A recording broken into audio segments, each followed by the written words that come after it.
silent killer. Simple. Kirebe. Takanga tanyura wakoma na sina sita somuka. Chingoma kedu kuno, chinarira chino padoka. Matiko tiriri, mabaudu yesimbene. Goma inorira kwese, munyika ya Zimbabwe. Matiko tiriri, pamwe pano toda sivindi. Chiko tiriri, inzwa mushauri oimba. Chiko tiriri, pamwe pano toda sivindi. Chiko tiriri, inzwa mushauri oimba. Zvaramba zvemadigiri, wetamba inorira. Ukasekerera nambo inokusiya wapfiza. Hapana zororo, chikamurinda. Zvinoda utoshinga, inzwa mushauri oimba. Matiko tiriri, mabaudu yezimene.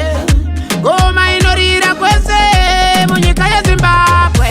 Matiko tiriri, pamwe pano toda sivindi. Chiko tiriri, inzwa mushauri oimba. Chiko tiriri, pamwe pano toda sivindi. Chiko tiriri, inzwa mushauri oimba. Iwoyo musambo ndodonozore moyo wangu.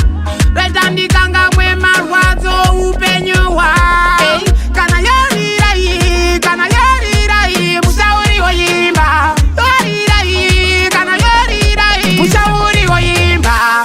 Matiko tiriri, mabaudu yezimene. Goma inorira kwese, munyika ya Zimbabwe.